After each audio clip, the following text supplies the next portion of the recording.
मातरम सत्य श्यामला मातरम वंदे मातरम वो वंदे मातरम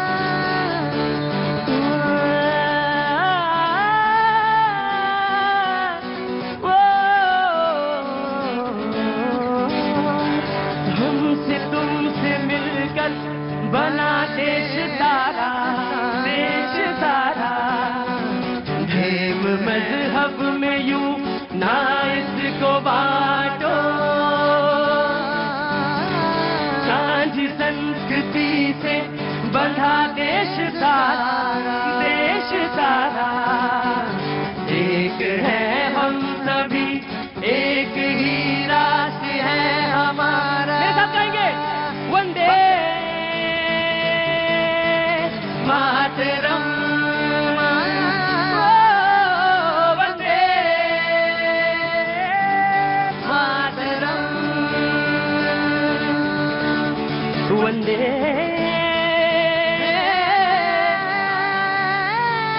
मातरम वंदे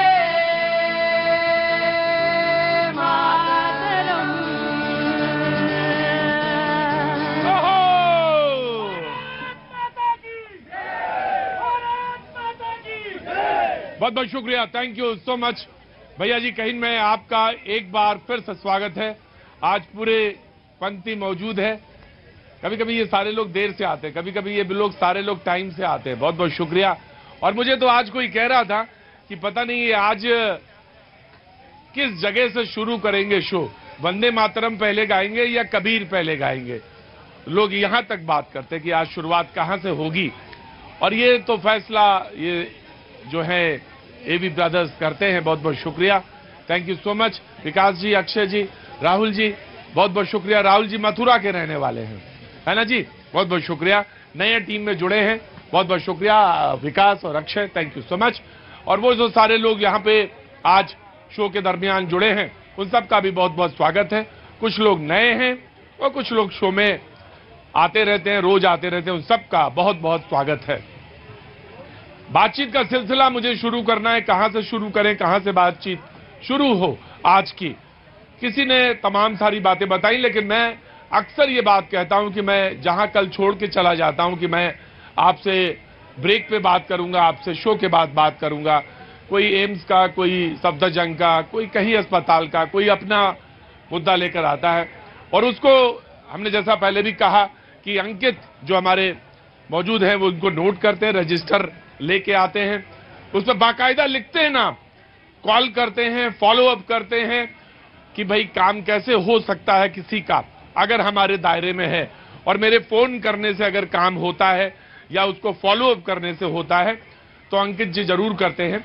अंकित जी ने कल जब प्रोग्राम खत्म हुआ तो कुछ लोग थे अस्पताल के लिए थे, उसको फॉलो अप किया, लेकिन उन्होंने आज रिपोर्ट किया कि मुझे खुद करना पड़ेगा कॉल और मुझे बात करनी पड़ेगी, तो मैं जरूर करूंगा Ankit. Thank you so much. Railway hospital का मसला है, थैंक यू सो मच, बहुत बहुत शुक्रिया। तो ये तमाम सारे मुद्दे हैं जो शो के साथ जुड़े। धीरे धीरे शो जैसे बढ़ा वो आगे बढ़ता गया, वो तमाम सारे लोग अपनी बात अपने जो मसाइल हैं उनको लेकर मेरे पास आए। लेकिन आज जो लोग मौजूद हैं मैं उनसे धीरे धीरे एक करके बात करूंगा। जो यहाँ पे लोग तमाम सारे मौजूद हैं और पूछूंगा कि आखिर किस और कहां से आना हुआ। लेकिन जो आज हमारे साथ मौजूद हैं बातचीत के लिए, मैं उनसे यहां पर आपका तारुफ करा दें। सबसे पहले रितु कुमार कांग्रेस का पक्ष रखने के लिए मौजूद हैं, बहुत बहुत शुक्रिया Ritu, thank you so much. Manoj Yadav BJP का पक्ष रखने के लिए मौजूद हैं, बहुत बहुत शुक्रिया, thank you so much Manoj ji. Raghavendra Dubey Samajwadi Party का पक्ष रखने के लिए मौजूद हैं, बहुत बहुत शुक्रिया, thank you so much. Vishal Mishra ji, doctor Vishal Mishra Delhi University से हैं, प्रोफेसर हैं, बहुत बहुत शुक्रिया, थैंक यू सो मच। राजनीतिक विश्लेषक हैं, thank you so much. Syed Jawad साहब राजनीतिक विश्लेषक हैं, हाफ टाइम तक रहेंगे और इन्होंने कहा कि हाफ टाइम तक ही मैं इतने गोल मार दूंगा कि बाद वाले लोग उसको बराबर करते रहेंगे, बहुत बहुत शुक्रिया, थैंक यू सो मच। हाँ जी, हाँ हाँ हाँ, ये कह रहे हैं कि हम हाफ में ही सब साफ कर देंगे। नहीं कह रहे कि हाफ में ही इतने गोल मार देंगे कि आप लोग बाद में निपटाते रहिएगा। ये 50 चुनाव लड़ लिए, इनके सिरमौर नेता है वो 40 तो हार चुके हैं राहुल। जी हाँ जी। एक सुनने में अफवाह ऐसी आ रही है कि मार्केट से बरनौल खत्म हो गया, क्या सही बात है? मेरा काम है सिर्फ आग। हाँ, मेरा काम क्या है? आग लगाना नहीं, बुझाना। गजब है लोग। मेरा काम सिर्फ है आग, तेल डालना। कोई कह रहा है लगाना, कोई कह रहा है ये करना वो करना। नहीं, मेरा काम है आग बुझाना। देखिए, जब भी बहुत तेजी से लड़ाई होती है, मैं खट से माइक हटाता हूं। कहां से आना हुआ आपका? हम बैंगलोर से आए। हाँ जी, आपको देखते हैं। हाँ जी, thank you so much. Bangalore में क्या करने? आईटी। बैंगलोर वाले, हैदराबाद वाले जब मुझे मिलते हैं तो या तो वो आईटी से होते हैं या अपना काम करने के लिए गए होते हैं। बहुत बहुत शुक्रिया, thank you so much program में शरीक होने के लिए। तो मेरा काम सीधा सीधा है, उसमें कोई बहुत ज्यादा दिमाग नहीं लगाना। मेरा काम यह है कि आग को बढ़ने नहीं देना और उसको बुझाना। घर में तो सब ठीक है ना? बढ़िया। बहुत चिंता में खड़े हैं आप। कहां से आना हुआ? बिहार से।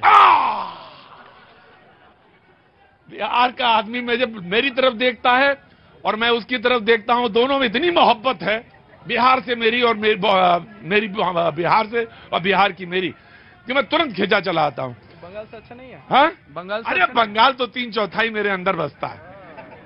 3/4 बंगाल तो। रसगुल्ला खाया आपने? हाँ, रसगुल्ला इतनी बात करते हो दादा, तो भालो करे बोलो ना, तो भालो तो बोलते हो बारियों में जी। रसगुल्ला खेचे। खेच दादा, खेच जी। सब ठीक है ना? बढ़िया बढ़िया बढ़िया। धीरे धीरे धीरे धीरे धीरे हुआ क्या है, इस जगह पे तमाम सारे लोगों ने अपनी अपनी शटर जो है लगाए हैं। मेरे पास शटर, मेरी भी बाजार है, मैं इसे इंकार नहीं करता कि मैंने बाजार बनाया और खड़ा किया। मैंने तो इसलिए सोचा था कि यहाँ पे कोई नहीं आता था, पहले सन्नाटा पड़ा रहता था। 8 साल 9 साल पहले लोग आते थे, चले जाते थे, लेकिन धीरे धीरे धीरे धीरे लोगों ने यहाँ पर इकट्ठा होना शुरू किया और यहाँ पे तमाम सारी चीजें, अब डिस्टर्बेंस भी होता है, लेकिन कोई बात नहीं, मैं बातचीत जारी रखूंगा। मेरा काम है आग को बुझाना। सैयद जवाद हो, विपिन शर्मा जी हमारे साथ मौजूद हैं, पत्रकार हैं, बहुत बहुत शुक्रिया, thank you so much. Mohammed Rafi ji बहुत बहुत शुक्रिया, थैंक यू सो मच। बधाई हो भाई, आप कर्नाटक का चुनाव जीत गए। आपको भी बहुत बहुत बधाई जी। आज इनका जन्मदिन है और बहुत सुरीला भी, बहुत सुरीले आदमी हैं ये मोहम्मद रफी जी, तो मैं जरूर आपसे बात करूंगा। बहुत बहुत शुक्रिया। अनवर मिर्जा जी बहुत बहुत शुक्रिया, आपको भी बधाई भाई, कर्नाटक का चुनाव जीत गए, बहुत बहुत शुक्रिया, थैंक यू सो मच। और अंकित कुमार जी एनजीओ से हैं, मैंने जैसे कहा बातचीत का सिलसिला शुरू करेंगे। 2-4 पॉइंट्स हैं, बहुत इंपॉर्टेंट है। किसी ने कहा कि कर्नाटक में तय नहीं हो पा रहा है कि मुख्यमंत्री कौन बनेगा।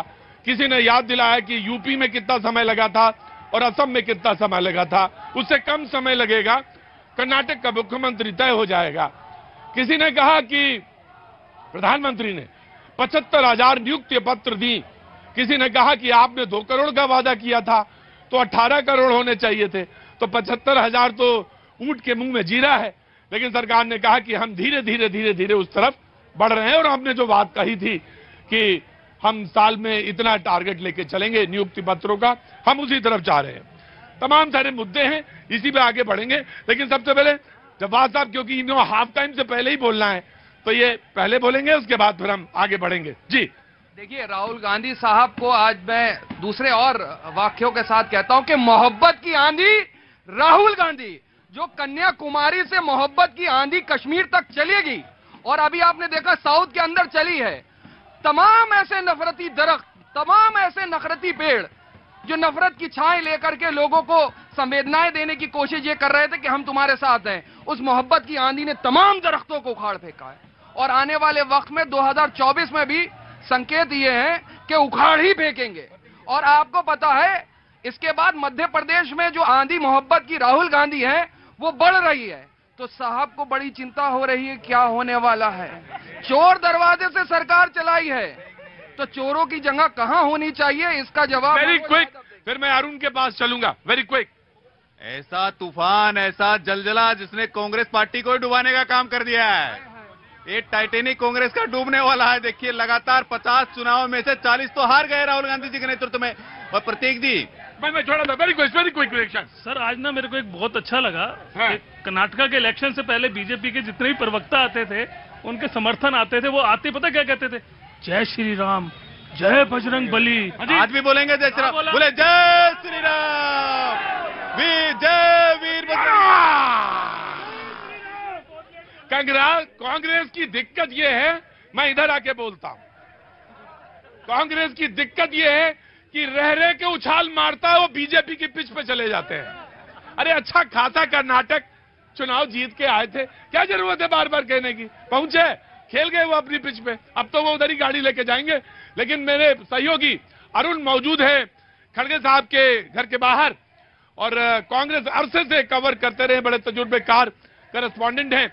मैं जानना चाहूंगा कि वहां पे बातचीत का क्या रुख है, क्योंकि डीके शिव कुमार जी वहां पे मौजूद हैं, बातचीत हुई है, सोनिया जी से भी बातचीत हुई है, और अरुण जी हमको बताएंगे कि क्या हालात हैं, कब तक सरकार बनेगी और किन जगहों से होके गुजरेगी। जी अरुण जी। देखिए प्रतीक, पहले तो मैं आपको बता दूं कि अभी 1 मिनट पहले मजमा यहां से निकला है, डीके शिव कुमार निकले और उनके साथ ही मजमा निकला, लेकिन फिर भी थोड़ा बहुत आपको दिखा देता हूं कि उनके साथ कम से कम 150 मीडिया के लोग उनके गाड़ी का पीछा करते हुए निकले हैं। कुछ अभी भी आपको दिखाई दे रहे होंगे, बीच सड़क पर हैं, कुछ यहां पर दिखाई दे रहे होंगे, कुछ खड़गे जी के घर के बाहर हैं, कुछ डीके शिव कुमार के घर के बाहर हैं, कुछ 10 जनपद के बाहर हैं। यानी काफी लंबे अरसे के बाद जो बारात आती है ना, जो चहल पहल होती है घर में, जब बारात आती है जो चहल पहल होती है प्रतीक जी, वही चहल पहल आज मल्लिकार्जुन खड़गे के घर के बाहर दिखाई दे रही है। और काफी अरसे बाद कांग्रेस पार्टी को इतना अटेंशन मिल रही है, और शायद वही एंजॉय कर रहे हैं कांग्रेस के लोग। जल्दी नहीं करना चाहते कि जल्दी से मुख्यमंत्री की घोषणा कर दो, फिर कल से कौन यहाँ पर आएगा। एक दूसरी बात, ये मल्लिकार्जुन खड़गे के बाहर पहली बार बैरिकेड देखे हमने, जब से वो अध्यक्ष बने इतनी ज्यादा पुलिस की व्यवस्था या बैरिकेडिंग की व्यवस्था मैंने कभी नहीं देखी थी।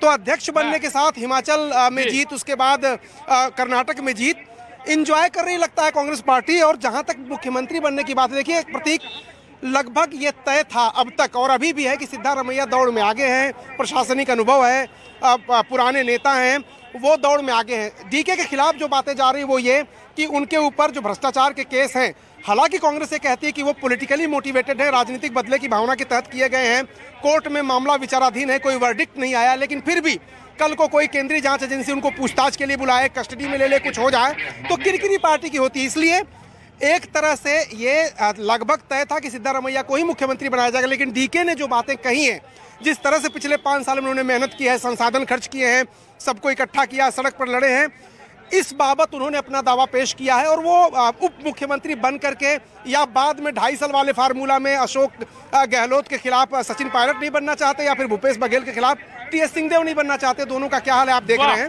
तो फिलहाल डीके शिव कुमार ने अपनी शर्त रखी है कि वो मुख्यमंत्री नहीं बनना चाहते। अरुण जी मुझे बहुत अच्छा लग रहा है, अरुण जी बहुत अच्छा लग रहा है आप बोल रहे हैं वहां से, लेकिन मैं आपको एक न्योता देता हूं कि अगर मौका लगे तो 6:30 बजे के बाद इधर आइए, यहाँ जनता के बीच में, और यहाँ पे आके बोलिए और यहाँ आके बताइए, तो मुझे बहुत अच्छा लगेगा। अभी तो आप थोड़ी दूर पे हैं, अरे और 6:30 बजे के बाद आइए। एक सेकंड, वो एक गए प्रतीक, वो डीके शिव कुमार गए, सिद्धारमैया आने वाले हैं, इसलिए यहां से हटना तो मुश्किल है, क्योंकि दोनों दावेदार इसी दरबार में आ रहे हैं। अच्छा, तो फिर मैं ही आ जाऊंगा। बहुत बहुत शुक्रिया, थैंक यू सो मच। तो बातचीत का सिलसिला शुरू करता हूं। जी आप कुछ कह रहे थे। प्रतीक जी देखिए, मैं कह रहा था कि बजरंग बली आज मंगलवार का दिन है। अभी मेरे भाई बाहर नारे लगा रहे थे, मैं तो दिल से कहता हूं बजरंग बली जिंदाबाद, कांग्रेस पार्टी जिंदाबाद, जय श्री राम जिंदाबाद, और अली अली अली अली जिंदाबाद। इन्होंने अली को बांटा, बजरंग बली जी को बांटा। कर्नाटका का हाल देखिए, बजरंग बली जी का आशीर्वाद पूरी कर्नाटका को मिला और पूरी जनता को मिला, और आज मंगलवार का फिर। हाँ जी, परेशानी आपके बीच में आ रहे हैं, ये गजब है। कांग्रेस के लोग भी अच्छा खासा चल रहा था, तुमने इनकी पीछ पे, अब तो ये बोलेंगे जी। प्रतीक जी, हाँ। ये समझिए माननीय नरेंद्र मोदी जी का नेतृत्व का ही कमाल है कि आज हमारी विचारधारा की जीत हो रही है। जो राम के अस्तित्व को नकारते थे, आप जय श्री राम। हाँ जी, मैं कहना चाहता हूँ 2014 से पहले कभी जय श्री राम के नारे लगते थे क्या? 2014 से पहले आप देखिए, अभी बंगाल में एक ममता बनर्जी है, माँ भगवती की स्तुति कर रही है, और उत्तर प्रदेश में जय श्री राम के नारे लगा रहे कांग्रेस पार्टी, जो राम के अस्तित्व पर सवाल करती थी, आज जय श्री राम के नारा। जी आ गया रफी, मोहम्मद रफी, आज जन्मदिन है आपका। मैं गाना सुनूंगा आपसे, तुम जियो हजारों साल साल के दिन। मैं आपसे गाना सुनूंगा। आ रहा हूं विशाल जी। जी कांग्रेस। देखिए, मोदी जी का प्रताप है कि जो बीजेपी है 60 सीट पर 63 सीट पर जो है सिमट गई। ये मोदी जी का प्रताप है, मोदी जी का मैजिक है ये। और दूसरी बात, राहुल जी ने आह्वान किया था कि 40% कमीशन खाने वाली सरकार को 40 सीट पर सिमटा दो, और कर्नाटक की जनता ने उनकी बात मानते हुए 60 सीट पर उनको सिमटा दिया। 40% कमीशन खाने वाली सरकार 40 सीटों पर सिमट गई। कहाँ से आ रहे हो? यूपी मिर्जापुर से आ रहे हो। क्या नाम है तुम्हारा? मेरा नाम रविकांत दुबे है। रविकांत दुबे। जो इन्होंने बात किया कि एक कर्नाटक, अरे नाम वाम पहले पूछ रहे तो पानी वानी पिया कि नहीं पिया? गार्ड साहब पानी लाओ, गार्ड साहब पानी लाओ। अरे कोई पानी वानी पूछता नहीं, सीधे तुम आके उसी में कूद गए आके। हाँ बताओ। सर मैं यूपी मिर्जापुर का हूँ। हाँ हाँ समझ गए, मिर्जापुर फार्मेसी लाइन में मैं सर जॉब कर रहा हूँ। और जो कर्नाटक की बात कर रहे हैं, रुको यार, ये कर्नाटक जीत लेने से कांग्रेस जो है पूरे देश में जो है 24 में नहीं आती थी। कारण क्या है कि कांग्रेस सिर्फ जो है हिंदू मुसलमान करती है। कांग्रेस? हाँ, और जब से बीजेपी कांग्रेस हिंदू मुसलमान करती है। हाँ, क्योंकि ये विपक्ष का ये है। तो भाई बोले तो इसका अपनी विचार है। विपक्ष के पास कोई मुद्दा नहीं रहता, क्योंकि हिंदू कांग्रेस की तरफ भाग नहीं रहे हैं। मेन मुद्दा ये है। और रही बात यूपी की, तो यूपी में जब से योगी जी की सरकार बनी, जितना काम 2017 के पहले नहीं हुआ था, 2017 बाद आज यूपी पूरे देश में नंबर 1 पर है। जी मैं आ गया मोहम्मद रफी आ गया। तुम्हारा जन्मदिन है, बुरा न मानना आज। जी इधर आप पास में आओ, मेरे सिमटे ना खड़े रहो। धन्यवाद सभी साथियों का, धन्यवाद जन्मदिन के लिए। हाँ मुझे मुबारकबाद दिया। दूसरा जो ये हार है ना कर्नाटक की भाजपा की, ये पहली बात तो भ्रष्टाचार इन्होंने जो फैलाया था उसकी हार है। क्योंकि येदियुरप्पा इनके जो भ्रष्ट मुख्यमंत्री थे, जो जेल गए 2.5 साल, उसके बाद भी मुख्यमंत्री बना देते, उसका जवाब है। भाई वो इसलिए नहीं बन पा रहे हैं तुम्हारे नेता, वो कह रहा भी भ्रष्टाचार के आरोप है। बात सुनिए ना, पूरी बात ये, उसके बाद भी मुख्यमंत्री बना दिए गए, है कि नहीं। दूसरा, ये जो हिजाब और घूंघट का इन्होंने जो फर्क डाला था ना, उसका जवाब भी जनता ने दे दिया। और बजरंग दल को बजरंग बली से जोड़ दिया ना, इसका जवाब भी दे दिया। ये तो अपमान करते हैं धर्म का, सनातन धर्म का अपमान करने वाले हैं कि बजरंग दल के जो लोग हैं, जिन पे बलात्कार के मुकदमे हैं, जिन पे हत्याओं के मुकदमे हैं, जो सरेआम ऐसे वीडियो जारी करते हैं कि मुसलमानों की औरतों को घर में लेके आओ, उन्हें हिंदू बनाओ, उसको बजरंग बली से जोड़ते हैं, जो भगवान है, जो मर्यादा से। अरे शर्म करो यार, आप बजरंग दल को बजरंग बली से जोड़ो। डॉक्टर विशाल आगे आइए। जी आपका लिया था, जवाब उसी का है। जीत होती है, बधाई के पात्र है कांग्रेस वाले, लेकिन थोड़ा पीछे चले जाएं। अपनी हर जीत पर इतना गरूर ना कर, मिट्टी से जाकर आज पूछ सिकंदर कहाँ है। गुजरात के चुनाव भी आप जरा आंकलन कर ले, 182 सीटों में भाजपा ने 156 सीटें ली थी। तो मैं ये बात बोलूंगा, उतार चढ़ाव चलता रहेगा। जैसे जैसे 2024 का चुनाव नजदीक आएगा, जनता की नब्ज सबने समझनी है। जैसे क्रिकेट का मैच होता है, चाहे 50 ओवर का हो, चाहे 2020 हो, और हर एक ओवर के बाद समीकरण बदलते रहेंगे। तो धैर्य रखें, जनता के मुद्दे समझे, देश को आगे ले जाना है, राजनीति तो चलती रहेगी। जी जी देखिए बिल्कुल सही कह रहे हैं। कर्नाटक की जनता ने मोदी जी की भी बात को सुना। उन्होंने कहा था जब भी आप घर से जाएं, वोट देने जाएं, तो 450 रुपए का जब कांग्रेस की सरकार में सिलेंडर था, उसको नमस्कार करके जाएं। तो कर्नाटक की जनता नमस्कार करके गई, उसको 1150 रुपए का महंगा लग रहा था। उसने बटन जो है जा करके कांग्रेस के हाथ के साथ पकड़ा है, जो मोहब्बत का हाथ था। और बीजेपी को उसने कहा नमस्कार साहब, आप जैसी महंगाई बढ़ाने वाली सरकार नहीं चाहिए, बेरोजगारी हमें इस देश में नहीं चाहिए, युवाओं के साथ जो इस तरीके की भ्रमण समस्या है वो नहीं चाहिए, किसानों के साथ जो आय 2 गुनी थी, जो इन्होंने 4 गुनी कर दी, वो हमको नहीं चाहिए, 2 गुनी चाहिए। एक चमत्कार हुआ है चुनावों में, ईवीएम पे किसी ने बात नहीं करी, ईवीएम पे किसी ने बात नहीं करी।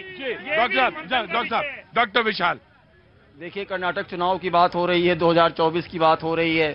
अभी मान्यवर बजरंग दल के बारे में सवाल कर रहे थे। हाँ, ये मोहम्मद रफी साहब, मैं इनसे पूछना चाहता हूँ, ये पूरी जनता खड़ी है कि जब अमरनाथ जाने वाले यात्रियों को सरकार सुविधा नहीं दे पाई, सुरक्षा, तो इनसे पूछिए कि बजरंग दल के कार्यकर्ता सबसे आगे खड़े होकर सुरक्षा दे रहे थे कि नहीं दे रहे थे।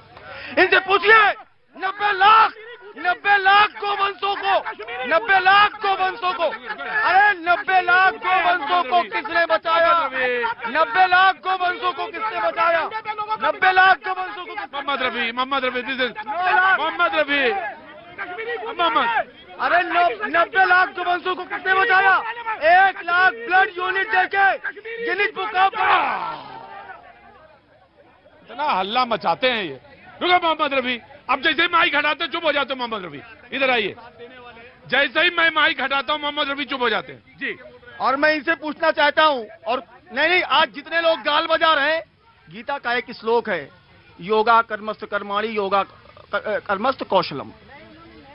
अब मैं इनसे पूछना चाहता हूं, ये तुलना कर रहे हैं, अरे मान्यवर 2014 के पहले 7 दशकों तक कितने एम्स थे? इनसे पूछिए जरा, 7 एम्स थे। आज हर साल एक आईटी बन रही है, एक एम्स बन रहा। आज हर हफ्ते एक यूनिवर्सिटी। हाजी क्या कह रहे हैं? वो हमेशा झूठ बोलते हैं, झूठ का फलंदा। मैं डाटा दे रहा हूँ। रुको मोहम्मद रफी, तुम झूठ नहीं बोलते हो लेकिन चुपचाप रहो। मैं डाटा दे रहा हूँ। आज हर हफ्ते एक विश्वविद्यालय बन रहा है, हर रोज 2 कॉलेज बन रहे हैं। 700 विश्वविद्यालय थे, आज 1100 विश्वविद्यालय हैं। और दूर मत जाइए, पिछले साल एमबीबीएस की सीट 54,000 से बढ़कर 85,000 की गई। एमडी की सीट 36,000 से बढ़ाकर 70,000 की गई। और ये बताइए, रोजगार की बात करते हैं, कभी पढ़े तब तो बता पाए। यार मेरी बात आधा सेकंड में जवाब देता हूँ। अरे यार रोज क्या बोलना है? अरे आंकड़ों पे बात करो। एक सवाल, कल आपने मिनिस्ट्री ऑफ लेबर की रिपोर्ट पढ़ी? कल आपने ESIC की रिपोर्ट पढ़ी? 17 लाख नौकरी कर दी गई। धन की राजनीति करते हो, तुष्टिकरण की राजनीति करते हो, तुष्टिकरण की राजनीति करते हो, जय विजय की बात करते हो। जय श्री राम बोलते थे। नहीं, अब देखिए, अच्छा नहीं, बहुत अच्छी बात है कि क्यों जय श्री राम क्या करती है आपको? कुछ समझ में आया आपको इतनी देर में? करता थोड़ा सा। हाँ जी। हेलो पाली, कहाँ से आना हुआ बाजी आपका? मैं जम्मू से हूँ। बहुत बहुत शुक्रिया। पहले और पानी पिया आपने? मैंने सब कुछ पिया, लेकिन मेरी एक शर्त है। हाँ। आप मुझे बोलने देंगे। तो बाजी ये इसका तो कोई वादा नहीं है मेरे पास कि मैं कितनी देर बोलने दूंगा किसी को, क्योंकि मुझे इस बात के भी पैसे मिलते हैं कि कहां तक कितना बोलवाना है और कितनी देर बोलवाना है। लेकिन बाजी मैं आपका आदर करता हूं और बहुत बहुत स्वागत है। आप बोलिए, रुको, लड़ाई ना करो, बोलिए पाजी आप बोलिए। सबसे पहले पालिका बाजार में और हमारे हिंदुस्तान के जितने भी मेरे ऊपर सुन रहे हैं सबको मेरी तरफ से जय माता।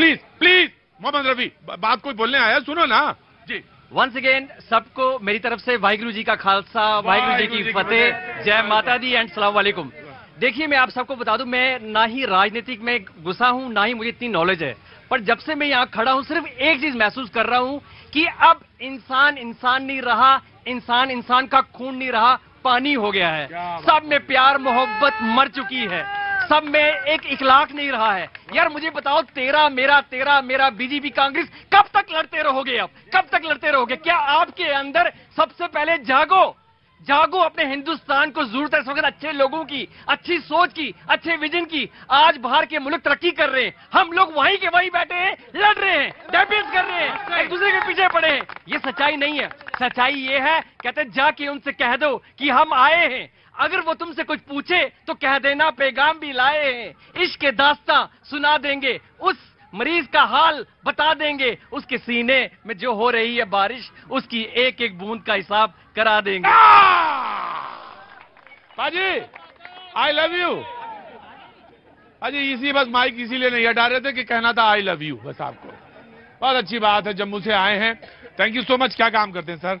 मैं बीइंग प्रोफेशनल इवेंट डायरेक्टर हूँ, जम्मू कश्मीर का फर्स्ट फाउंडर हूँ डांस का, जिसने 1984 में डांस लाया। Right now I am running 52 years old guy। हाँ भाजी, आप लगी रहे 25 साल के लग रहे हैं, और अगर जूते देख के कोई कहेगा तो ये लग रहेगा 18 साल से नीचे हैं। क्या बात बाजी, थैंक यू सो मच। और मैं आप जाइएगा नहीं बाजी। सवाल ये है कि जो बात ये कह रहे हैं, बात तो बड़ी समझदारी वाली कह रहे हैं, लेकिन समझ में क्यों नहीं आ रही है, ये बड़ी मुश्किल बात है। ये समझना नहीं चाह रहे हम। क्या नाम है साहब आपका? मेरा नाम दक्ष सोलंकी है, मैं पालम विलेज से हूँ। मैं चाहता हूँ आगे आने वाले टाइम में बीजेपी आए दिल्ली में भी। अच्छा, क्योंकि जय श्री राम सबसे आगे है। और मैं चाहता हूँ जितने दिल्ली के सांसद है साथ के साथ, वो सिर्फ मोदी जी के वजह जीते हैं। आगे अपना कार्य करो, नहीं तो आगे आपका भी पत्ता साफ है। मोदी जी की वजह से जीते तो मोदी जी बहुत अच्छे कार्य करते हैं, उनके जो सांसद है वो कार्य नहीं करते। और आप चाह रहे हैं दिल्ली में भी बीजेपी आए, नए चेहरे ले आओ बीजेपी में, नीचे और भी नए चेहरे हैं उनको। तो बीजेपी क्यों बाजी? बीजेपी जी काम, केजरीवाल जी तो यहाँ कर रहे हैं अच्छा काम। केजरीवाल जी कर रहे, उन्होंने स्कूल का भी काम किया, वो नहीं कहता कि मैं उन्होंने नहीं किया। उन्होंने करते रहे, काम भी करे। पर बीजेपी जो हमारे सब मोदी जी बहुत अच्छे काम करे, जितने अंडर पाइप पास, जितने बड़े बड़े स्कूल जो मोदी जी आने चाहिए। भाई बाजी कुर्सी मिल गई आपको, बहुत अच्छी बात है, थैंक यू सो मच जी। कहाँ से आना हुआ? मैं तो बलिया से, यूपी से। बलिया से, बागी बलिया। आओ इधर आओ भाई। कहाँ, क्या, किधर से जा रहे हो, किधर आ रहे हैं? आए थे, थोड़ा काम था सीपी। काम हो गया? सीपी में ही काम था? क्या काम करते हैं आप? मैं जॉब करता हूँ प्राइवेट सेक्टर। प्राइवेट सेक्टर में काम करते हैं, अच्छा अच्छा। क्या नाम है आपका? सुमित वर्मा नाम है मेरा। सुमित वर्मा साहब जी। सुमित जी बताइए। भाई जी ने बताया कि बीजेपी दिल्ली में आनी चाहिए, और वो बोले थे केजरीवाल भी काम करा रही है, लेकिन केजरीवाल काम तो करती है लेकिन माल भी खाती है, जैसे दारू घोटाला, घर में पर्दे इतने बड़े बड़े, तो वो बहुत थोड़ा मतलब ऐसे काम करती है, तो उसका थोड़ा ज्यादा घोटाला है। जा कहाँ रहे थे तुम? घर जा रहे थे, रुक क्यों गए? रुक गए, यही सुन के पहले जा रहे थे, रुक गए। कुछ लोग जाएंगे, कुछ लोग आएंगे, नए लोग जुड़ेंगे। आओ भैया इधर आओ, पास में आओ। कहाँ से आना हुआ? गुजरात से। गुजरात से तो मैं समझ गया था, गुजराती ही हैं आप। और गुजरात में कहाँ से हैं आप? भावनगर। भावनगर से आए, बड़ी सुंदर जगह है भाई। शो करके आया था मैं भावनगर में, बड़ा अच्छा लगा था। मैं जरूर बात करूंगा, आयुर्वेद का बड़ा जबरदस्त सेंटर है भावनगर जी, मैं जरूर आऊंगा, बात करूंगा जी। हाँ जी, मैं बलिया से। वर्मा जी रुको। वीरों की धरती, जवानों का देश, बागी बलिया, उत्तर प्रदेश। रुको, अभी आना है, आता हूँ। वक्त एक थोड़ी देर ब्रेक का लूंगा, ब्रेक के बाद मैं हाजिर होता हूँ, जरूर आपसे बात करूंगा।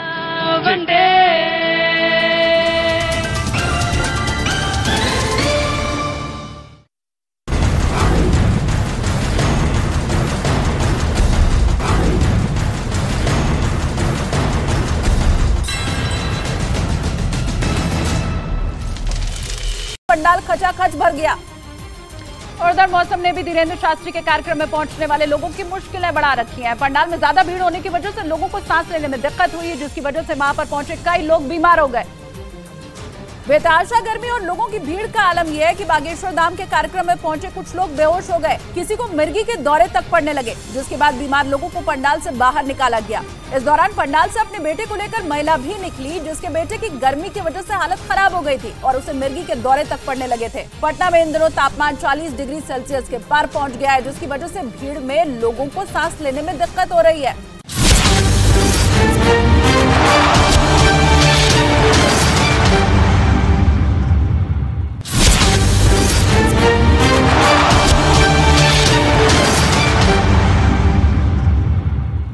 ज़ेलेंस्की का ये आत्मविश्वास बढ़ा है पश्चिमी देशों से लगातार मिल रही मदद की वजह से। वो रूस पर लगातार हमले कर रहा है।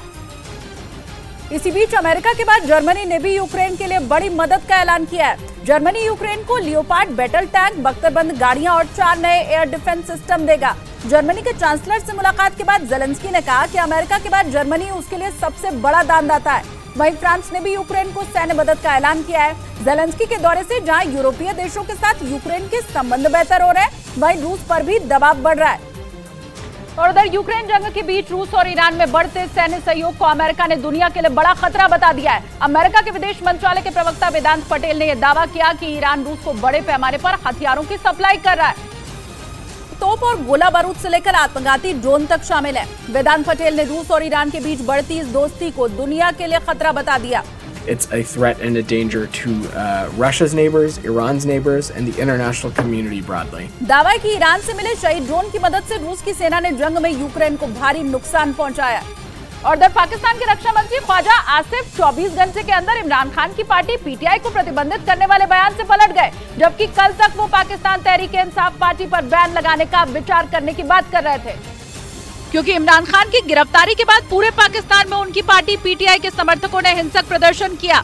लेकिन अब पाकिस्तान के मीडिया AR/बाई न्यूज के हवाले से खबर है कि 24 घंटे के भीतर ही ख्वाजा आसिफ अपने बयान से पलट गए और अब उनका कहना है कि उनकी सरकार इमरान खान की पार्टी पाकिस्तान तहरीक-ए-इंसाफ पर प्रतिबंध लगाने पर कोई विचार नहीं कर रही, न ही उन पर प्रतिबंध लगाने की कोई योजना बनाई गई। साथ ही ये भी कहा कि 9 मई की घटनाओं के आरोपियों को माफ नहीं किया जाएगा और कानून के मुताबिक दोषियों के खिलाफ एक्शन लिया जाएगा। हालांकि पाकिस्तान के रक्षा मंत्री ख्वाजा आसिफ का ये नया बयान काफी हैरान करने वाला है, क्योंकि पाकिस्तानी मीडिया की खबरों के मुताबिक कल ही वहां के सेना प्रमुख और कानून के अव्वल जानकारों की एक अहम बैठक हुई थी, जिसमें पीटीआई पर बैन लगाने पर मंथन हुआ था।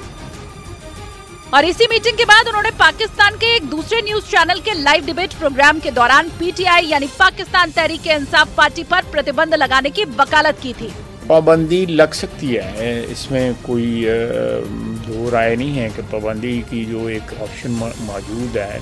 जिसके बाद माना जा रहा था कि इमरान खान की पार्टी के साथ भी वही होगा जो उन्होंने 2021 में अपनी सरकार के दौरान पंजाब प्रांत में सबसे बड़ी कट्टरपंथी राजनीतिक पार्टी टीएलपी यानी तहरीक लब्बैक के साथ किया था।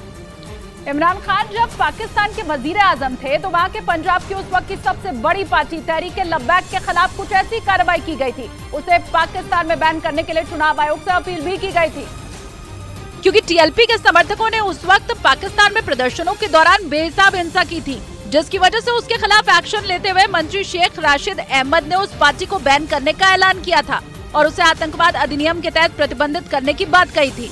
इसी तरह का हिंसक प्रदर्शन इमरान खान के समर्थकों ने भी उनकी गिरफ्तारी के बाद किया, जिससे माना यह जा रहा है कि शहबाज सरकार उनका पैंतरा उन्हीं पर आजमाने की तैयारी में है। और इधर इमरान खान की पार्टी पीटीआई यानी पाकिस्तान तहरीक इंसाफ ने आरोप लगाया कि उसके 7,000 से ज्यादा समर्थकों और कार्यकर्ताओं को अवैध हिरासत में रखा गया है और उन्हें अब तक किसी अदालत में भी पेश नहीं किया गया, जबकि कोई भी कानून अदालत में पेश किए बिना 24 घंटे बाद हिरासत की इजाजत नहीं देता। पीटीआई ने आरोप लगाया कि हिरासत में ले गए उसके कार्यकर्ताओं को इमरान खान और पार्टी के बड़े नेताओं के खिलाफ बयान देने के लिए प्रताड़ित किया जा रहा है। पाकिस्तान के मीडिया के मुताबिक 9 मई को इमरान खान की गिरफ्तारी के बाद हुए हिंसक विरोध प्रदर्शन के दौरान बड़ी संख्या में पीटीआई कार्यकर्ताओं को हिरासत में लिया गया था। और इस बीच इमरान खान ने आरोप लगाया कि उनकी गिरफ्तारी के बाद पाकिस्तान में हुए विरोध प्रदर्शन को सरकारी एजेंसियों ने भड़काने का काम किया और इमरान खान ने दावा किया है कि इसके लिए कई जगहों पर आगजनी और गोलीबारी भी की गई ताकि उसका आरोप पीटीआई यानी पाकिस्तान तहरीक इंसाफ के कार्यकर्ताओं पर लगाया जा सके। हमारे पास वीडियोस हैं जो लोग इसमें शामिल थे, जिन्होंने प्लान तरीके से ये सारा किया। इमरान खान ने दावा किया कि सब कुछ लंदन में बैठे नवाज शरीफ के इशारे पर किया गया ताकि पीटीआई पर बैन लगाकर उसके नेताओं को जेल में डाल दिया जाए। और इधर पाकिस्तान के पूर्व प्रधानमंत्री और पाकिस्तान तहरीक इंसाफ यानी पीटीआई पार्टी के अध्यक्ष इमरान खान की रिहाई के विरोध में मौजूदा सरकार ने मोर्चा खोल दिया है और पाकिस्तान के विदेश मंत्री बिलावल भुट्टो ने इमरान खान और उनकी पार्टी पीटीआई पर बरसते हुए कहा कि पीटीआई के पास ये तय करने का आखिरी समय है कि उनकी पार्टी राजनीतिक दल है या फिर आतंकी संगठन।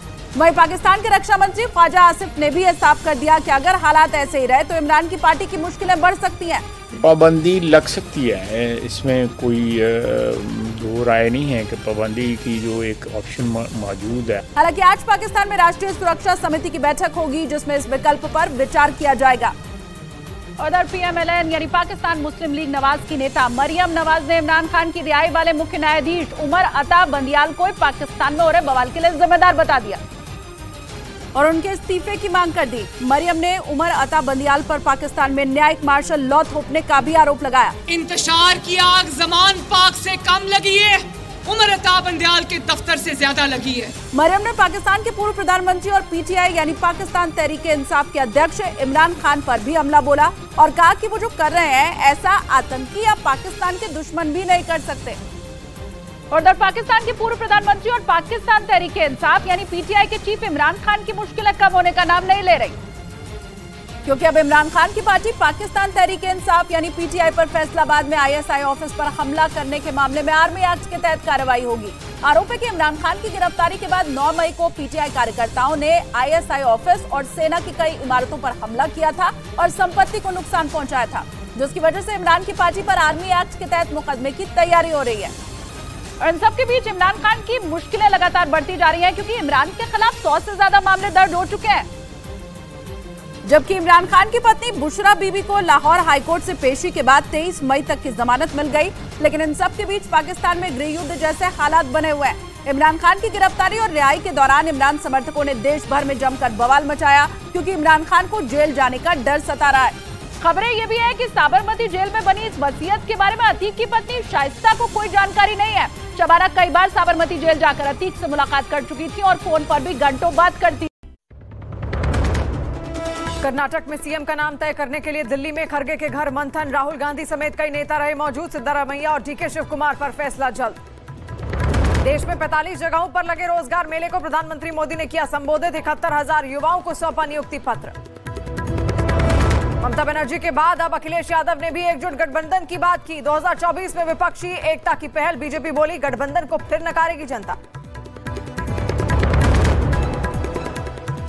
दी थी बल्कि वहां कई कारोबार में पैसा भी लगाया था। बताया जा रहा है कि अतीक के कई कारोबारियों की नजर, जो करीबी है उनकी नजर दुबई वाली प्रॉपर्टी के ऊपर थी।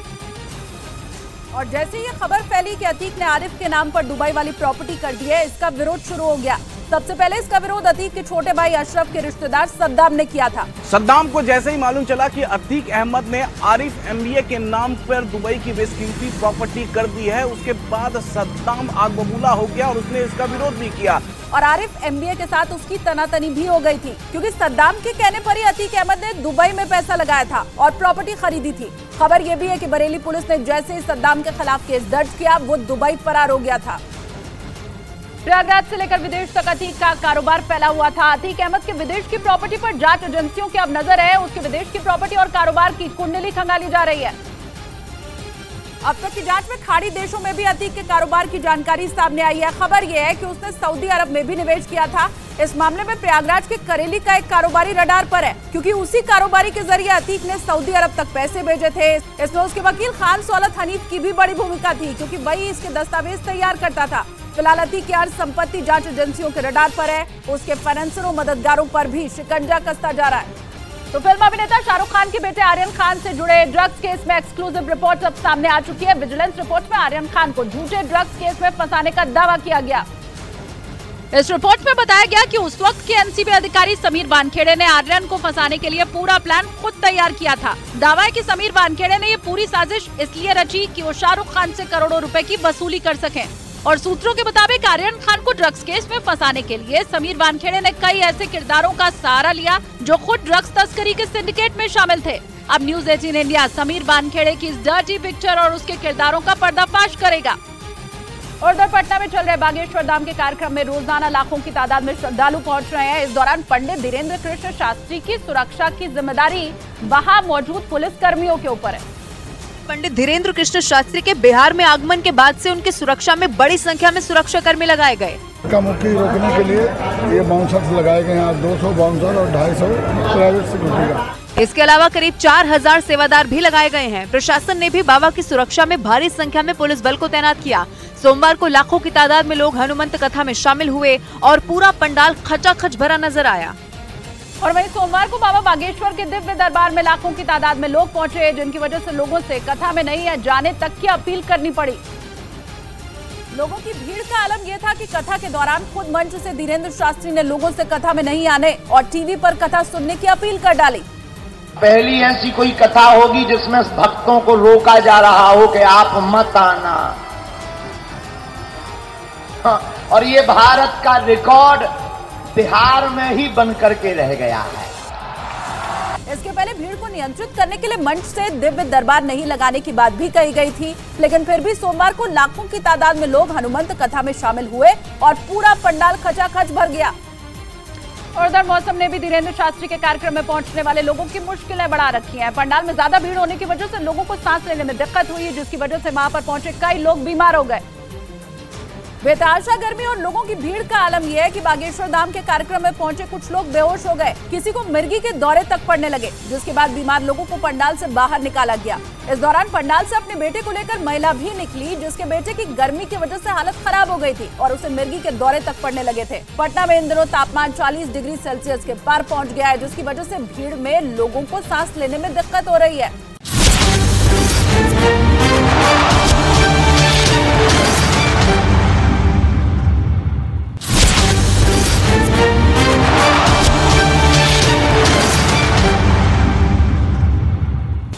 ज़ेलेंस्की का ये आत्मविश्वास बढ़ा है पश्चिमी देशों से लगातार मिल रही मदद की वजह से। वो रूस पर लगातार हमले कर रहा है। इसी बीच अमेरिका के बाद जर्मनी ने भी यूक्रेन के लिए बड़ी मदद का ऐलान किया है। जर्मनी यूक्रेन को लियोपार्ड बैटल टैंक, बख्तरबंद गाड़ियां और 4 नए एयर डिफेंस सिस्टम देगा। जर्मनी के चांसलर से मुलाकात के बाद ज़ेलेंस्की ने कहा कि अमेरिका के बाद जर्मनी उसके लिए सबसे बड़ा दानदाता है। वहीं फ्रांस ने भी यूक्रेन को सैन्य मदद का ऐलान किया है। ज़ेलेंस्की के दौरे से जहां यूरोपीय देशों के साथ यूक्रेन के संबंध बेहतर हो रहे हैं, वहीं रूस पर भी दबाव बढ़ रहा है। और उधर यूक्रेन जंग के बीच रूस और ईरान में बढ़ते सैन्य सहयोग को अमेरिका ने दुनिया के लिए बड़ा खतरा बता दिया है। अमेरिका के विदेश मंत्रालय के प्रवक्ता वेदांत पटेल ने यह दावा किया कि ईरान रूस को बड़े पैमाने पर हथियारों की सप्लाई कर रहा है।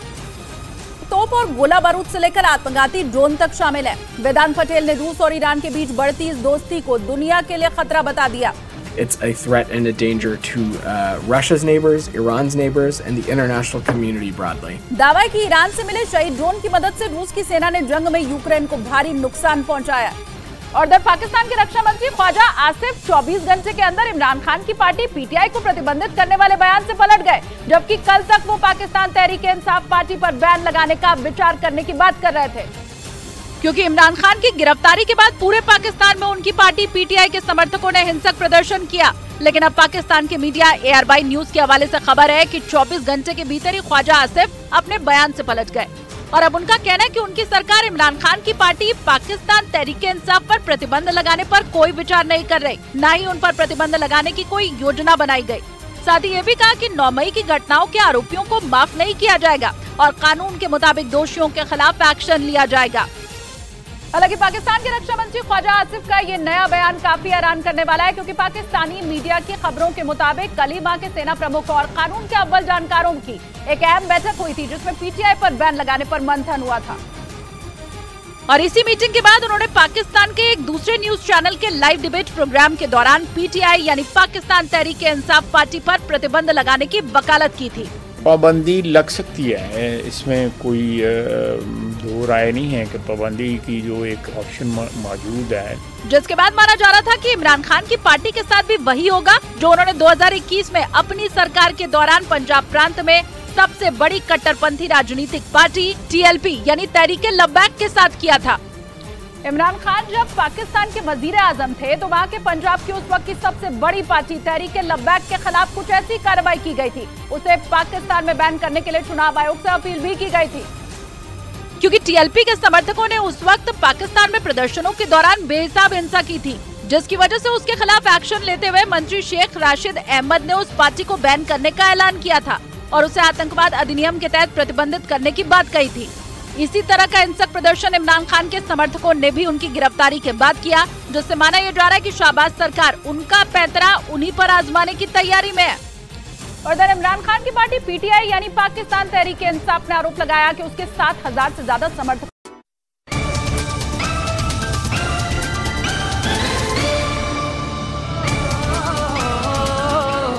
ऐसी वाणी बोलिए मन का आपा खोए, ऐसी वाणी बोलिए मन का आपा खोए, औरन को शीतल करे, औरन को शीतल करे, आप शीतल होए कबीरा, आप शीतल होए।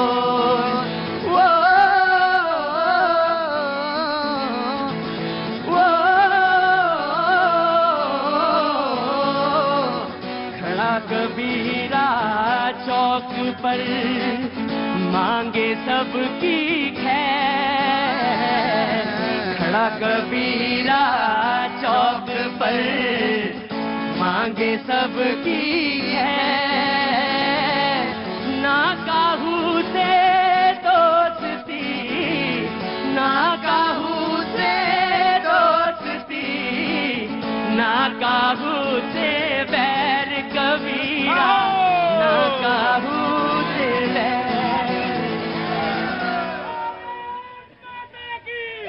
बहुत बहुत शुक्रिया, थैंक यू सो मच। ना काहू से दोस्ती, ना काहू से बैर, बस यही लाइन है, बस इसके अलावा इसी को पकड़ लीजिए, मामला समझ में आ जाएगा। बहुत बहुत शुक्रिया, थैंक यू सो मच। जो आज के प्रोग्राम में शरीक हुए हैं, अभी आए हैं, उन सब का बहुत बहुत स्वागत है। पाजी आज तो आपने बिल्कुल इवेंट बना दिया इसको, थैंक यू सो मच। और इवेंट होना भी चाहिए, बहुत बहुत शुक्रिया, थैंक यू सो मच। और वो लोग जो अभी उधर नुक्कड़ कर रहे थे, अब शरीक हो गए आके इधर, उनका भी बहुत बहुत स्वागत है, thank you so much. Gujarat से आए हैं, भावनगर से, बहुत बहुत शुक्रिया। कितना टाइम लगता है आपको इन सब पे, इनमें? कुछ टाइम नहीं लगता, अभी तो सेट हो गया है। सेट हो गया, पाजी बस यही होता है, एक बार सेट होने की चीज है, जब सेट हो जाता है तो एवरीथिंग विल बी मतलब बहुत इजी हो जाता। Thank you so much. बातचीत जरिए शुरू करेंगे। मैं जाना चाहता हूं सबसे पहले, अगर आप लोग इजाजत दे दें, तो हमारे सहयोगी कांग्रेस के अच्छे जानकार वहां खड़े हैं, फिर मैं समाजवादी पार्टी के पास आ जाऊंगा। एक छोटा सा रिएक्शन राघवन जी लेना बहुत जरूरी है, क्योंकि रिपोर्टिंग का तकाजा यही है कि जो पक के आता है माल वो आप तक पहुंचाना होता है। तो सीधे पहले अरुण के पास चलेंगे और अरुण वहां पे मौजूद हैं। अरुण, वो लेटेस्ट डेवलपमेंट हो तो वो अपडेट करिए, सो दैट कि फिर आगे इस चीज को बढ़ाएं, बातचीत के सिलसिले को। जी अरुण। देखिए प्रतीक, सिद्धारमैया के साथ मुलाकात मल्लिकार्जुन खड़गे की चल रही है। दोपहर में राहुल गांधी के साथ खड़गे की मुलाकात हो चुकी है, जिसमें संगठन महासचिव भी थे केसी वेणुगोपाल और राज्य के प्रभारी रणदीप सिंह सुरजेवाला भी थे। अब कुल मिलाकर के दो टूक फैसला करना है कि सिद्धारमैया या डीके शिवकुमार। ज्यादा संभावना सिद्धारमैया के मुख्यमंत्री बनने की है। डीके शिवकुमार को समझाया जा सकता है और वो काम सोनिया गांधी ही कर सकती हैं।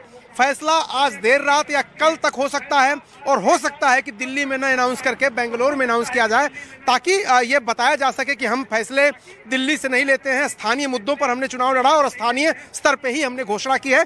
प्रक्रिया एक है, कंसल्टेशन तो सबसे करना पड़ता है, वो हमने कर लिया है और हमारा फैसला ये है। सीक्रेट बैलेट से पहले ही सारे विधायकों का मत जान चुके हैं। जो तीनों प्रभारी गए थे, ऑब्जर्वर गए थे, और उन्होंने भी खड़गे से मुलाकात कर ली है। तो ज्यादा समय न लेते हुए आपको बता दूं कि अगले 24 घंटे में किसी भी वक्त घोषणा हो सकती है। सिद्धारमैया दौड़ में आगे हैं, अगर कुछ तूफानी करने का मूड कांग्रेस नेतृत्व का नहीं हुआ तो। क्या बात है, कुछ तूफानी करने का मूड। रिपोर्टर देखिए वो बहुत उम्दा होता है, अच्छा होता है, जो बातचीत तो बताए, फैक्ट्स तो बताए, और वो उसका मतलब भी समझाए। और इन्होंने मतलब भी समझाया कि यहां नहीं, फैसला बेंगलोर से हो सकता है, बेंगलोर में सुनाया जा सकता है। बीजेपी को तो बोलना ही था, समाजवादी से वादा किया है मैंने, मैं झूठा सही लेकिन आप तक आ जाऊंगा, लेकिन समाजवादी से मुझे रिएक्शन लेना है। उन्होंने कहा कि बेंगलोर से, मतलब मैं फैसला सेंटर से नहीं, वहां से लेता हूं, स्टेट से होता है। तो बुला लेंगे उन लोगों को दिल्ली और बोलेंगे कि फैसला कर्नाटक यूनिट लेगी। अब मुझे बताइए, इनका सरफुटबल तो सबके सामने आया था। पंजाब में चन्नी, कैप्टन अमरिंदर सिंह, सुक्खू वर्सेस प्रतिभा सिंह, वहां टीएस सिंहदेव, भूपेश बघेल। क्या हुआ? यहाँ जल्दी आओ, यहाँ जल्दी पास जल्दी, मैं कान में पड़ा फिर बोल दूंगा, जल्दी आओ। मुबारकबाद दे दीजिए इनको। क्यों? अरे उस दिन मिठाई बांट रहे थे, मिठाई बांटिए, बोले थे जीत जाएगा भाजपा तो मिठाई बांटेंगे। माय टाइम नहीं, मिठाई बांटिए। देखिए समय आ गया है और अब जाने वाले हैं। मोदी जी ने एक बात बोला था, सबसे ज्यादा शिक्षित व्यक्ति बेंगलोर में है, पढ़ा लिखा लोग है। तो देश का सबसे ज्यादा शिक्षित और पढ़ा लिखा जनता चुन लिया है ये भ्रष्ट सरकार और ये धर्म। मैं भी हिंदू, हनुमान जी को लेकर घूमता हूं, लेकिन इनके बजरंग दल वाला नहीं हूं। अब बुलाऊंगा। हम लोग तो वो उस मंत्र पर चलते हैं, क्या हार में क्या जीत में, किंचित नहीं भयभीत में, कर्तव्य पथ पर जो भी मिला ये भी सही वो भी सही। हार नहीं मानूंगा, रार नहीं ठानूंगा, काल के कपाल पे लिखता मिटाता हूं, गीत नया गाता हूं, गीत नया गाता हूं। और मैं बता देता हूं, हम पीएफआई के एजेंट बन के काम नहीं करते, हम तुष्टीकरण की राजनीति नहीं करते, और हम लोग सबका साथ सबके विकास की बात करते हैं। और एक बात बता दूं, तू नहीं तो तेरी जुस्तजू ही सही। अरे सुनिए, अरे रुको मोहम्मद, अरे रुको यार,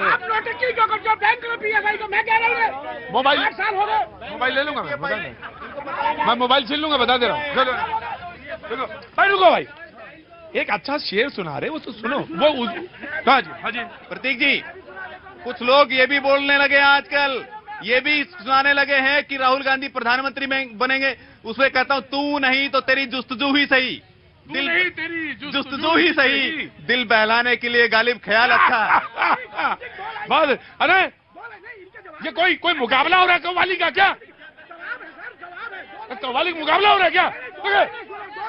समाजवादी पार्टी सुन रहे इन्होंने, अरे रुको, जवाबी क्या वहां पे? मोहम्मद रफी कोई वहां जवाबी कीर्तन चल रहा है क्या? नहीं,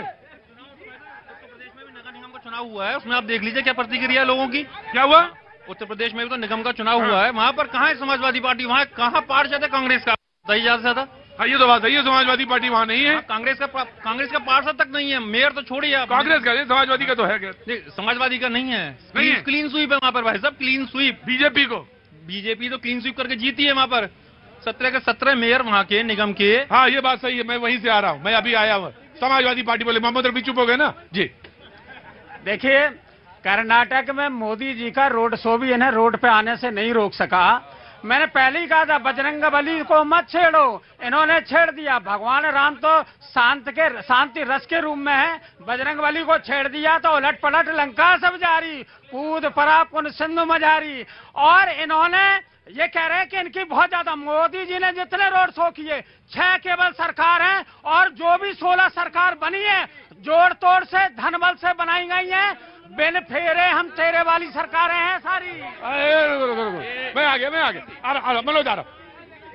प्रतीक जी, इनकी बौखलाहट देखिए, ये चले हैं बोल रहे हैं कि महागठबंधन बनाएंगे। ये वो लोग हैं जो 5 सीट 2014 में मिली इनको, ये मोदी जी का चमत्कार है, और 5 ही सीट इनको 2019 में मिली। ये लोग मोदी जी का मुकाबला करने निकले हैं। जी ऋतु, कांग्रेस मनोज जी, कितने मंत्रियों की जमानत जब्त हुई है ये तो बता दो, ये तो बता दो।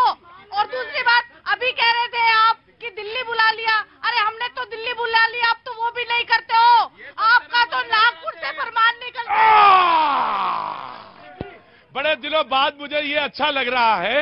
एक बात तो मुझे बहुत अच्छी लग रही है, और वो ये कि आज कांग्रेस के अंदर जो, उसके प्रवक्ता के अंदर जो खून दिखाई दे रहा है ऋतु, मुझे आज बड़ा अच्छा लग रहा है कि आज आप बहुत बढ़िया डिबेट कर रही हैं। थैंक यू सो मच, आप बहुत बढ़िया डिबेट कर रही हैं। आज उत्साह है कांग्रेस के अंदर। जी, कहां से आना हुआ? कर्नाटका। क्या नाम हो गया सर? फैजल साहब बोलिए। पहले आपसे पूछना चाहता है। हाँ जी। आप तो सच्चा मीडिया में, गोदी मीडिया में? हम गोदी मीडिया में। मैं आपसे एक पूछना चाहता हूँ,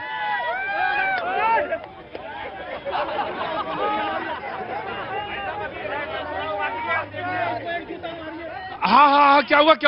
क्या मतलब है किसी पे ये सर्टिफिकेट देने का, गोदी मीडिया और ये मीडिया, क्या मतलब है? गजब बात है।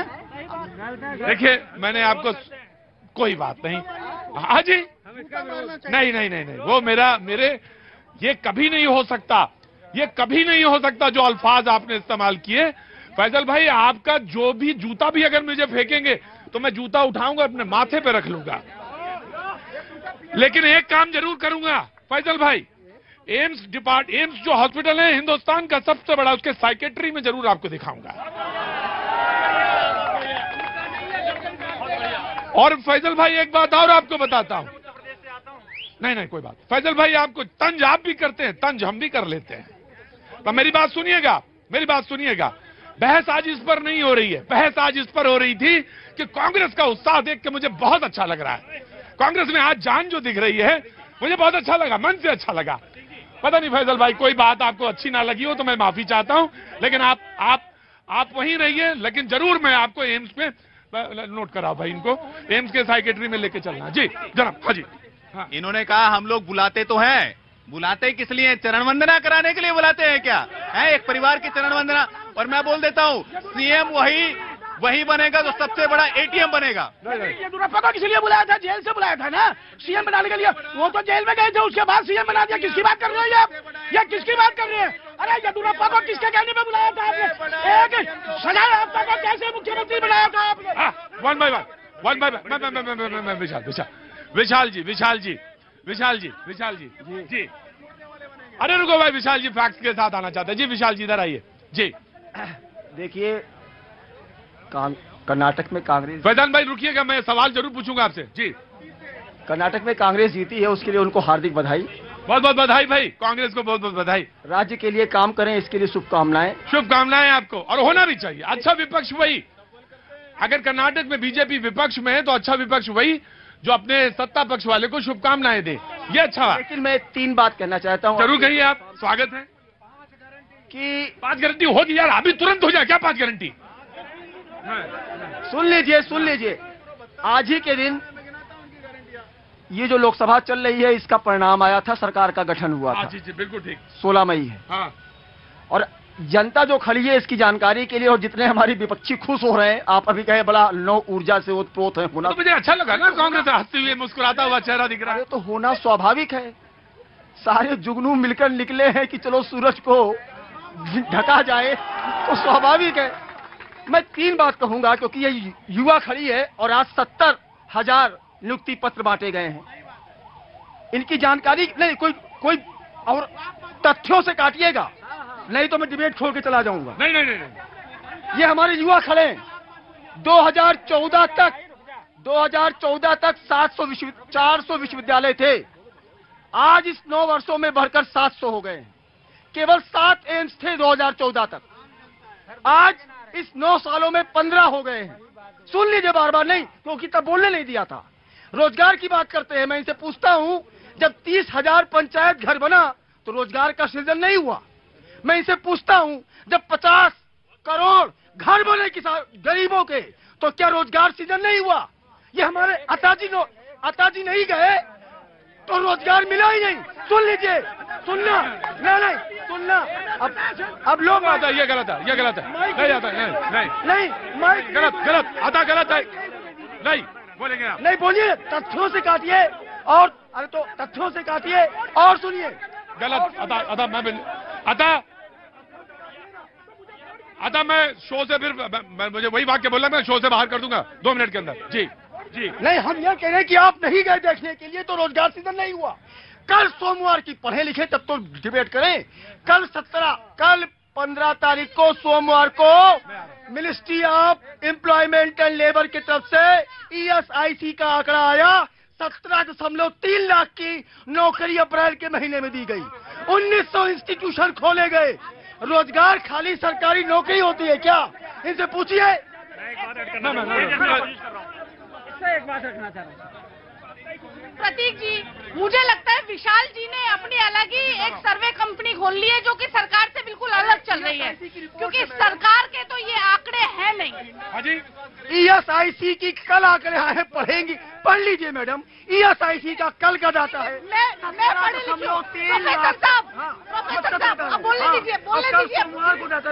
मैं पढ़ी लिखी हूँ तो मुझे तो ये नहीं बोल सकते कि ये पढ़ी लिखी नहीं है, तो इसलिए सुनिए 2 करोड़ नौकरी देने का वादा करा था, जो 18 करोड़ युवाओं की नौकरी खा गए मोदी जी। अब 71,000 नियुक्ति पत्र बांट रहे हैं और उसको इवेंट बना दिया है। कर्नाटका में 2.5 लाख नौकरी देने का वादा किया था, कोई नौकरी नहीं दी।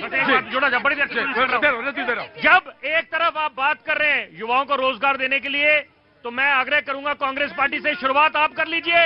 युवाओं को तवज्जो दे दो। पहले हेमंता बिस्वा शर्मा को समय नहीं दिया, ज्योतिरादित्य सिंधिया हताश होकर दूसरी तरफ रुक करके अब DK शिव कुमार को बना दीजिए मुख्यमंत्री। अपने आप फैसला हो जाएगा, संदेश मिल जाएगा।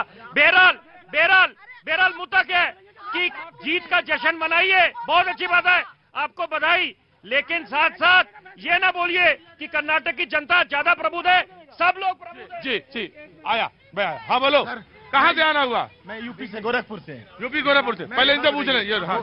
2 करोड़ की पॉपुलेशन हर साल बढ़ती है, कितने रोजगार सृजन कर देंगे ये? इसका क्या, इनसे पूछिए सबसे कि इसका हल क्या? ये हल बताएं रोजगार का, ये बेरोजगारी जो रोजगार का, उसका हल बताएंगे।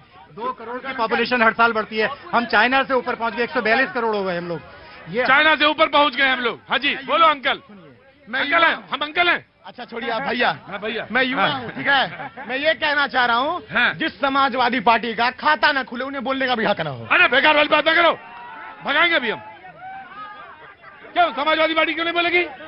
बोलने का हक सबको है। बोलने का सबको हक है। नहीं, बोलने का समाजवादी पार्टी को भी हक है। जी क्या हुआ? खाता खुलते कहाँ से वोटिंग ही नहीं होने दी है। कहाँ? यूपी के अंदर जिला अमरोही में, गजरोला नगर पालिका में बीजेपी सांसद देविंदर वहाँ अपने गुंडों लेके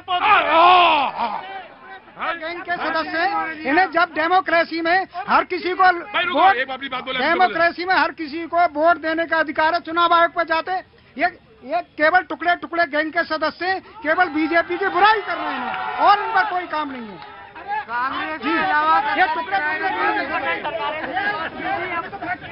भाई सोच लो, हम गोदी मीडिया हैं। अब गोदी मीडिया से पूछना तुम्हें अच्छा लगेगा नहीं लगेगा मुझे नहीं मालूम, हाथ तो तुमने पकड़ लिया है, लेकिन सोच लो। ना गोदी मीडिया, गोदी मीडिया नहीं हो। रुको यार, रुको मैं आया रुको यार, मनोज आ रहा। ये कह रहे हैं कि सपा का खाता नहीं खुला है, सपा को जबरदस्ती हराया गया। मैं मैनपुरी से आया हूँ, बेबर की सीट जीत गई थी, बेबर नगर पंचायत की सीट और मैनपुरी की हराई गई है।